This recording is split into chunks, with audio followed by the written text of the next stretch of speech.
Apex Legends is a first-person shooter battle royale game that released out of nowhere on February 4th, 2019.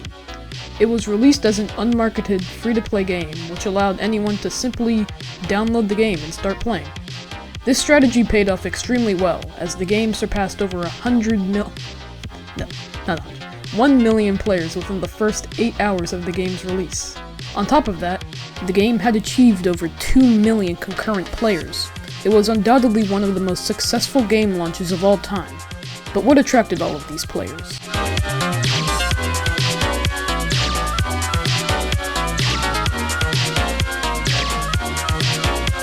When Apex released, everybody already knew about the Battle Royale genre, and was relatively late to the trend.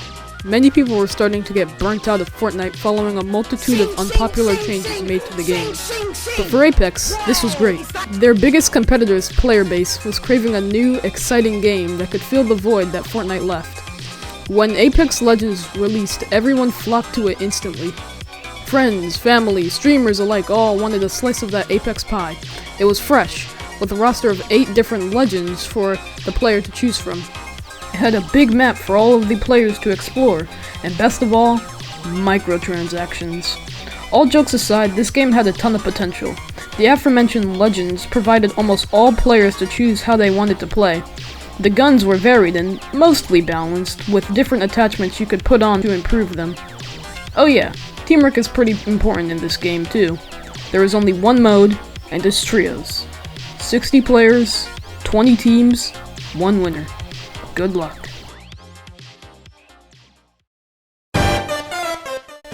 Oh, did your teammate just die? Then what are you here listening to me for? Go get that banner and respawn them. Oh, there's an enemy team and you want to let your squad know? Well, ping them, you numbskull. These are the basics of the game. You better learn this fast because Season 1 is almost here. Season 1 arrived on March 19th, 2019. It featured a long overdue battle pass for the game and a new legend, Octane. This season definitely provided the least amount of content for any season of the game. The new legend was cool, as he could boost his speed by 30% at an exchange of a small amount of health, and had a jump pad that could launch him and his teammates across the air. However, the battle pass was, not really good, other than a great looking Havoc skin. It seemed like all the hype surrounding the game had just about faded away, as the viewership and player count was at an all-time low. Season 2 launched on July 2nd, 2019. This season introduced a lot more content than the previous. The Battle Pass was much better, there were new items including the Extended Energy Magazine, Hammer Point rounds, and Disruptor rounds, turning some of the worst weapons of the game into the best. There were also map changes like the cage and containment. The ranked leagues also made their debut at this time if you wanted to get sweaty. Last but not least, Wattson. This defensive character would be very important in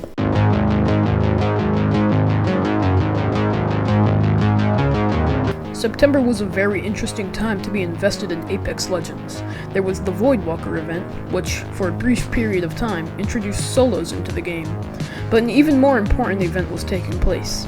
Apex Legends Global Series. This was the ultimate tournament for Apex Legends.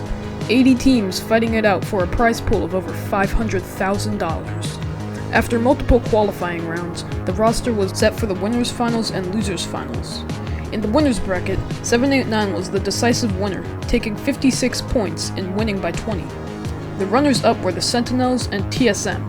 FlyQuest started off rough, placing 20th with 1 kill in the first round, but managed to squeeze in a spot in the grand finals.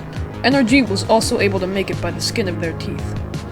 In losers finals, Rogue also got 56 points, but did not manage to win by 20. The runners-up were Wyvern and MVP. G2 squeezed in a spot while Windstrike missed the cut by a single point. At this point, the roster for the grand finals was set. Basically, if a team made it to 50 points, they would be at match point. If a team made it to match point and won the game, they would win the entire tournament. There was no limit to the number of rounds that could be played, and no limit to how many teams could be at match point. I'll spare the details for another video, so I'll skip to round 11. 11 teams were at match point. Only 1 would win. Now I did mention that Wattson was very important in competitive Apex Legends. This was because she was, at the time, the only viable defensive character. She was great at holding down areas, especially buildings. Her fences allowed for her to block off some important choke points in our areas, and could be extremely useful in late zones, where positioning matters a lot. Her ultimate ability could be placed down on any flat surface and would allow shields to recharge infinitely. It also automatically destroyed any incoming grenades or airstrikes, making the position the team was holding a lot safer. The other two characters used were Pathfinder, whose movement was untouched at the time due to his grapple and zip lines. He also had the perk of being able to scan survey beacons across the map, revealing the next ring. Finally, Wraith. This character could basically give herself invincibility for a few seconds and create a portal that could quickly transport her and her teammates in and out of battle. Now that we know the legends, we must know the outcome. The final game started off rather normal. Squads landed across the map and looted up. About halfway through the game, 13 squads remained after a series of skirmishes across the map. As the zone closed in round 6, many squads were crunched together in wetlands. This led to a lot of teams being eliminated. Rogue, CLG, Gambit, and Soar all eliminated within a few seconds. Soon enough, there were 3 squads left. 2 of them were at match point. Those 2 teams were TSM and G0. And the movement has to happen in a minute and 17. You see MVP now trying to take this fight. That's going to be an opportunity for TSM, the third party here. We'll question whether or not they do that is both sitting above both that of TSM. Who will walk away with the victory here, or does MVP push us into game number 12? Huddled up, look at that. MP goes down.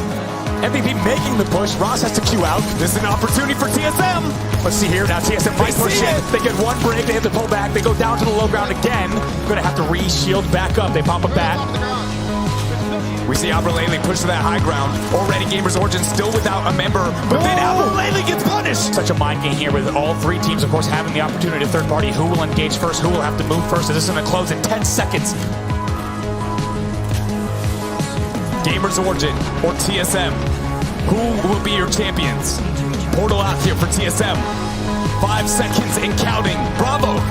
Let's do this. Here we go. This could be it. 2 teams on match point here. MVP pushing in. Can they get this first knock? Doesn't come in. Ross has to stay alive. Very low HP for the Wraith. Very early iframe, so that's going to be a big setback there. But MVP is not the one we're worried about. They're just a setback here for TSM. Who is going to do it? TSM, you're your champions. It took them a while to get to match point, but in the end, they win back-to-back Apex Legends tournaments. Your X Games winners, and your winners of the Apex Legends Preseason Invitational. TSM did it. They won. After days of playing, the champion was decided. Alright, now I kinda have to speed this video up, or else this video might be longer. Anyways, Season 3 arrived on October 1st, 2019. This season also provided a lot of content, most notably a new map, World's Edge.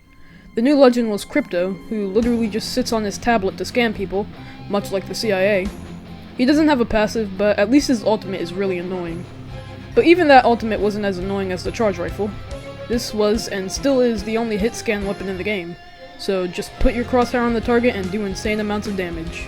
Disruptor rounds are gone, so these weapons are again, but there was another overpowered weapon that would be taking its place. But first, Halloween. This event introduced some cool skins and a limited time game mode that would allow you to come back as a shadow with limited health, but a powerful melee and insane movement. During this time, the Peacekeeper was a super shotgun. It dealt massive amounts of damage up close and far away with the Precision Choke hop-up. It was nerfed in a patch released on November 22nd, which slightly nerfed the Peacekeeper, though it was still a top-tier weapon.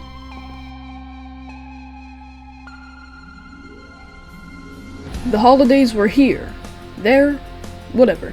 This update was crazy. Players could finally progress to higher levels and earn more rewards. We got the best skin in the game, the worst skin in the game, a new location, and a brand new game mode, Winter Express. It was a nice break from Battle Royale. After all that was finished, we were living in 2020. Someone very cool just started playing and I'm getting better. We casually got the greatest event in the entire history of Apex Legends with the Grand Suri. 7 new game modes releasing over the span of 2 weeks. Then we got Season 4. This season would introduce a new legend, Forge. Oh, never mind, my fault. Revenant. We got some map changes, the Sentinel, as well as the L-Star being taken out of the care package. Following a series of events in February, I'm playing the game a lot more, and I wish my friends would too. What if there was a global event which practically everyone in the world would be forced to stay inside of their houses for extended periods of time, giving them tons of free time to just play some Apex? Oh, my fault. Now that the players were on lockdown, the players would be spoon-fed content. We got the System Override event, which gave players a bunch of skins, and the option to choose which ultra-rare $500 knives you want, and the introduction of Evo shields. They started off weak, but the more damage you dealt, the stronger they would become, eventually becoming the best armor you could obtain.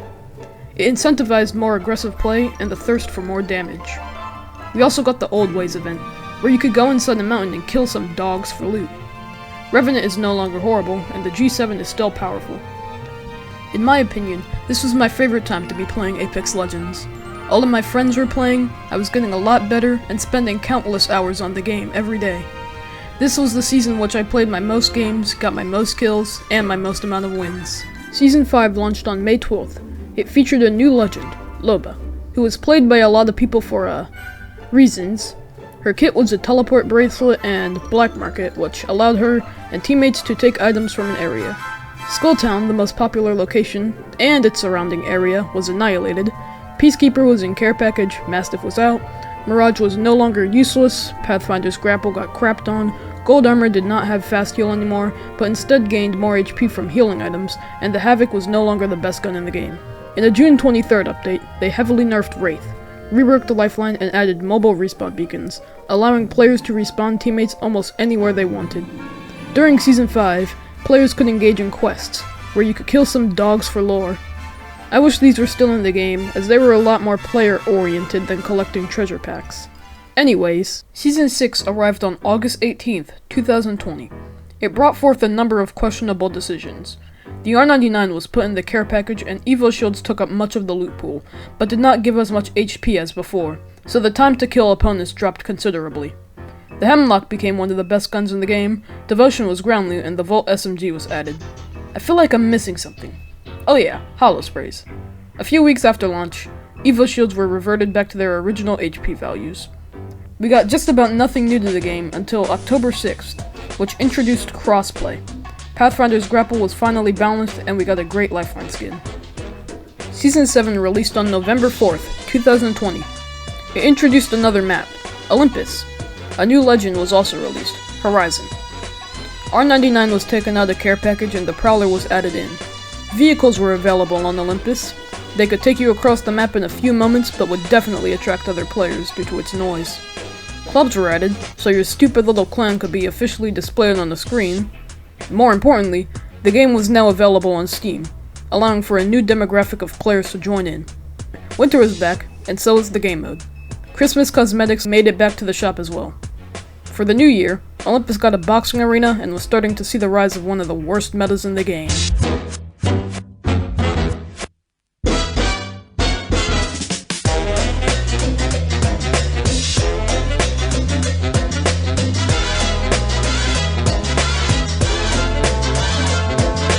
On February 2nd, 2021, Season 8 launched. It introduced Fuse, the Australian grenadier who says some rather questionable things. Oh, come on, mate, I hardly touched ya! The 30-30 repeater, musket, was brought to the game. It added one of the best quality of life features into the game, the damage counter, and awoke a beast. They buffed the Spitfire. 9 bullets a second, 19 damage, 55 bullets in a magazine. Hell. This weapon would become the meta in Season 8. Octane also became meta after receiving a buff, which allowed players to change the trajectory of their jump pad launch by sliding into it.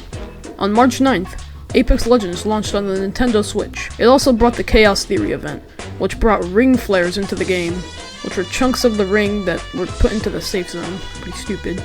The worst part was that you couldn't even play normal Apex. You had to play with the ring flares. Players also got the War Games event, which had some cool game modes and cosmetics. Season 9 arrived on May 4th, 2021. It had the buggiest launch out of all of the seasons. It introduced a new permanent game mode, Arenas. This was a 3 vs 3 matchup. A team would win by winning 2 more matches than the other opponent. If the game reached round 7, it would go into sudden death, which was the final round. This season's new legend was Valkyrie. She She had a missile swarm as her tactical, and launched herself and her teammates to the sky as her ultimate. While using the ultimate, she would be able to scan enemies from the sky. She also had the ability to, fly, just, casually. Lifeline got another rework, most notably no longer having her revive shield be deployed. Horizon got crapped on, Loba's bracelet finally worked, and introduced the bow check bow. It was really powerful at launch, being able to 3-shot a player with purple armor, but got nerfed a week later. Peacekeeper was ground loot again, and triple take was in care package. At the end of June, we got the Genesis event, which brought back King's Canyon and World's Edge in their original form. Season 10 launched on August 3rd. It introduced Seer, who was broken at launch but is now irrelevant. Spitfire and Alternator were put in the care package, as the Prowler was ground loot again. Ranked Arenas finally arrived, the Rampage was added, and the L-Star got a buff. Oh yeah, Rampart exists. She got a buff this season, which allowed her to carry her minigun, among other things, but other than that, nothing much happened this season. Season 11 released on November 2nd, and is still ongoing. It introduced another map, Storm Point.